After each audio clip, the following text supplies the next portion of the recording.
एक बार नारद जी समस्त तीर्थों का भ्रमण करने के लिए गए। नारद जी कहाँ कहाँ गए? पुष्करम चा प्रयागम चा काशीम गोदावरीम तथा हरिक्षेत्रम कुरुक्षेत्रम श्रीरंगम सेतुबंधनम।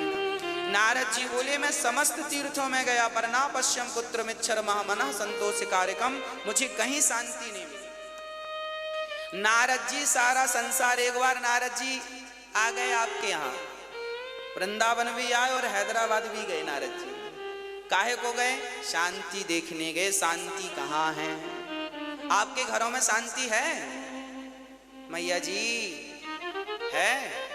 एक मैया बोली गुरुजी जब से हमने कथा सुननी शुरू की तब से बहुत शांति है। हमने कहा कथा शांति ही देती है। भागवत जी चित्त को शांत करती है, हृदय को शुद्ध करती है और घर में शांति का वातावरण उत्पन्न करने वाली भागवत जी हैं।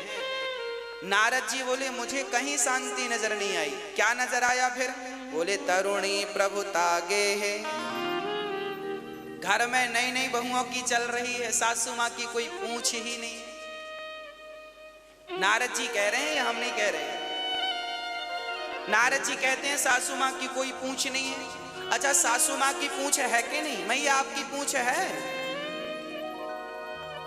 हाँ, हनुमान जी की तो पूछ थी, आपकी है कि नहीं राम जाने? है पूछ? है। सारा झगड़ा इस पूछ का ही है। महाराज जी हमें पूछा नहीं, महाराज जी हमें बैठने को भी नहीं पूछा, महाराज जी हमें चाय को भी नहीं पूछा। झगड़ा किस बात का है? बहू कहती है सास ने फटी साड़ी को नहीं पूछा,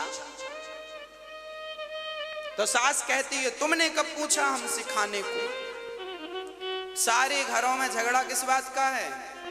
पूंछ का। इसलिए हनुमान जी लंका गए थे तो अपनी इस पूंछ में आग लगवा के आए थे।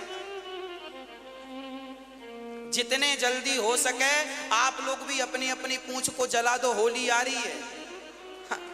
जला दो इस पूंछ को, नहीं तो ये पूंछ आपको जलाएगी।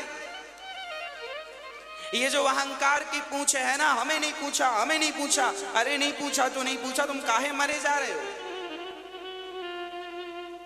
क्यों परेशान हो रहे हो? अपनी अहंकार की पूंछ को जलाकर भस्म कर दो, तब शांति मिलेगी। कोई पूछे ना पूछे, मेरी मां, आप लोगों ने अपने चाबी दूसरों को दे रखी है। प्रॉब्लम यहां, आप बहिर्मुखी हो।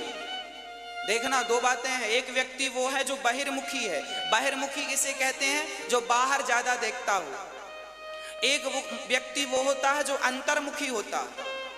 बाहिर्मुखी वाला व्यक्ति ऐसा होता है, आपने हमें गाली दी, हमें बुरा लग जाएगा, हमें फलाने ने गाली दी। ये बहिर्मुखी आदमी है।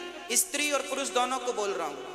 आप बहिर्मुखी हैं तो सास की बात बुरी लगेगी, बहू की, जेठानी की, देवरानी की, पड़ोसी की, पड़ोसन की, सबकी बात बुरी लग सकती है। हमें पूछा नहीं, क्योंकि आप बहिर्मुखी, आप बाहर के व्यवहार को देख रहे हैं। जबकि अंतर्मुखी, अंतर्मुखी कौन है?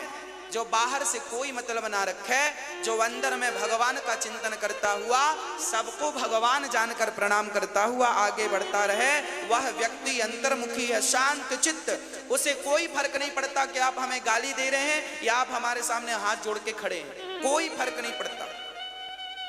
जो व्यक्ति बहिर्मुखी है, आज वो व्यक्ति बहुत दुखी है। हमारे साधु संत जो जंगल में जा जा के उल्टे लटके रहते हैं, भजन करते हैं, ये क्या कर रहे हैं? ये अपने आप को अंतर्मुखी ही तो बना रहे हैं। और ये जरूरी नहीं है कि आप घर छोड़ के जंगल जाएं तो अंतर्मुखी बने। आप पत्नी पति परिवार के बीच में रहकर अंतर्मुखी बनिए। सुदामा जी अंतर्मुखी थे, पत्नी के साथ और बच्चों के साथ रहते थे। मिल जाए तो खा लेते थे, नहीं मिले तो भूखे रह जाते थे। ना शिकायत करते थे, ना किसी से झगड़ा करते थे। अंतर्मुखी। कोई गाली दे दे, चल भैया हमने कोई पाप किया होगा जिसका परिणाम हमें गाली के रूप में मिल गया, कोई दो थप्पड़ गाल पे जमा दे तो कोई बात नहीं भैया, हमने कोई पाप किया होगा तो थप्पड़ हमें दो पड़ गए, कोई बात नहीं। हम भगवान का चिंतन करने आए। हमें 100 साल तो जीना है, 100 साल में भी 20 साल निकाल दो। 10 साल तो कुछ समझ में ही नहीं आया, छोटे थे। कपड़े पहनने का भी ज्ञान नहीं था। 10 साल के बच्चे को भी ठीक से कपड़ा पहनना नहीं आता, माँ पहनाती है। चलो कपड़ा पहनना आ भी जाए तो उसके कोई बहुत अच्छा सांसारिक क्रियाएं नहीं आती। 10 साल वो निकाल दो और बाद के 90 साल के बाद जिंदा रह गए तो ना चलना आएगा ना खाना आएगा, तो 20 साल ये 80 साल की एज बची। यदि 100 साल के हो तो 80 साल पकड़ के चले। ये 80 साल हमारे पास हैं, उसमें भी हमें 80 साल में 40 साल तो सोना है। पूरी रात सोता है, 12 घंटे का दिन 12 घंटे की रात, तो 40 साल सोना, बचा कितना? 40 साल। और 40 साल में फिर नहाने का समय, खाने का समय, झगड़े का समय, निंदा चुगली का समय, ये सब निकालने के बाद तुम्हारे पास बचा कितना? और जो समय बचा है वो 25, 30, 40 साल बचा है, जो 30 साल बचा है उसमें भी तुम झगड़ा ही करोगे। उसमें भी तुम ये देखोगे कि ये हमारा सम्मान नहीं किया। अब अरे करने ना करे सम्मान, सुना करे चूल्हे में जाए। तुम्हारा क्या घुर गया, क्या कम पड़ गए, तुम वजन कम हो गया, तुम्हारा सम्मान नहीं हुआ। तो ये मान अपमान सम्मान जब तक इनसे ऊपर नहीं उठते आप, तब तक आपको भगवत प्राप्ति नहीं होगी। जिन जिन संतों ने, बताओ क्या मीराबाई का अपमान नहीं हुआ? क्या मीराबाई को राणा ने ये नहीं कहा कि तूने मेरा कुल बिगाड़ दिया, संतों के बाबाओं के बीच में जा जा के नाचती है? कहते थे इसने तो कुल का नाश कर दिया, बाबाओं के बीच में जाती है, चरित्र बिगाड़ के आती है। क्या क्या ना कहा मीरा को, चरित्र से गिरी कहा, जहर पिलाया उसके ससुर ने, पर क्या हुआ? मीराबाई क्या अपमान में उलझी? बोलो।